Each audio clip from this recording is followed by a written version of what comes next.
Normalisasi sungai 4,8 km. Anies dipermalukan telak. Sumber resapan kalah pamor. Dulu Anies hanya beretorika, menjual wacana dan kalaupun action hanya sekedarnya. Entah itu gerebek lumpur, memasang sumur resapan, atau mempersiapkan pompa air.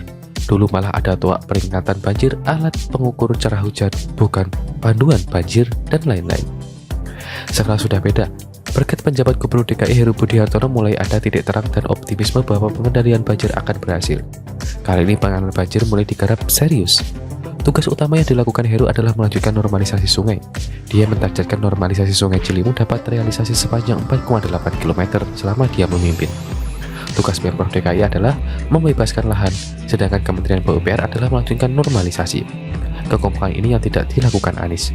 Mulutnya banyak membual, ngomong ngoceh, cuap-cuap, dengan entengnya, tapi ujung-ujungnya dihambat seolah ada dendam politik. Setelah lahan dibebaskan, normalisasi sungai bisa dilanjutkan. Lebih hebatnya lagi, pemerintah pusat sedang mengebut pengerjaan proyek penangkal banjir Jakarta, yaitu Bandungan Ciawi dan juga Sodetan di Beneran Cina. Jika itu sudah beroperasi penuh, banjir di Jakarta dapat dikurangi hingga 40%. Ini yang disebut dengan memetakan masalah, mencari solusi, lalu mengerjakan poin-poin yang diperlakukan agar tuntas. Beda dengan Anies yang keluar-keluar, seolah dia itu profesor kelas dunia, pada levelnya tidak lebih dari anak SMP. Solusinya adalah sumber resapan, naturalisasi sungai, hasilnya hancur lebur dan malu-maluin. Beginilah kalau Jakarta dipimpin oleh orang yang dari luar kelihatan seperti profesor cerdas, solusinya hanya ada di mulut, bukan di tindakan.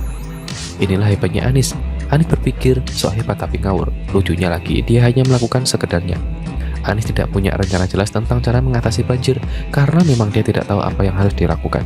Tidak ada sebuah blueprint mengenai apa yang akan dikerjakan. Hasilnya pekerjaan jadi amburadul. Bandingkan lagi dengan yang dilakukan Heru dan pemerintah pusat.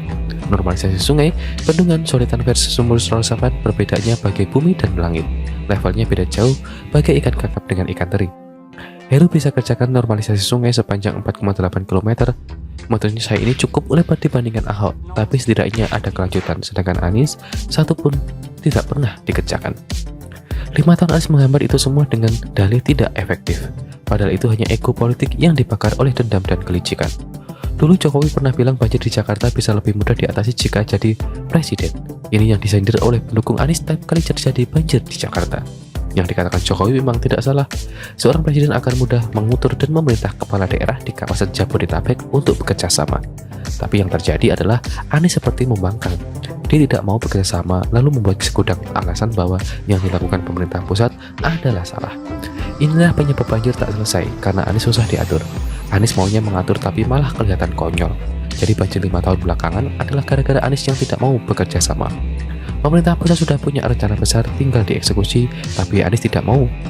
Tentunya rakyat jadi korban dan sengsara selama 5 tahun. Tapi Gadrun, Buzzer, dan pendukung Anies rame-rame menyalahkan Jokowi, mengungkit janji Jokowi yang bilang banjir gampang diatasi jika jadi presiden. Mereka memutarbalikkan fakta demi menutupi kelicikan Anies. Sekarang warga DKI bisa bernapas lega, rencana besar penanganan banjir kembali ke jalur yang benar. Bahkan diprediksi banjir akan berkurang hingga 40%. Hasil yang biasa diukur target jelas, tidak seperti Anies yang bingung dan tidak tahu hasil apa yang akan dicapai. Kalau tukang ngibul dipercaya atasi banjir, sama saja seperti mempercayakan seekor ikan untuk memanjat pohon. Parahnya lagi, Anies tidak tahu malu. Urat malunya sudah putus, kulit mukanya terlalu tebal. Dia seperti merasa tidak bersalah sedikit pun, padahal gara-gara dia banyak yang terbengkalai dan acak-acakan. Seandainya bukan Anies yang jadi gubernur, mungkin warga DKI tidak perlu sengsara selama ini, tentunya menghadapi banjir. Buat Pak Heru, teruslah bekerja.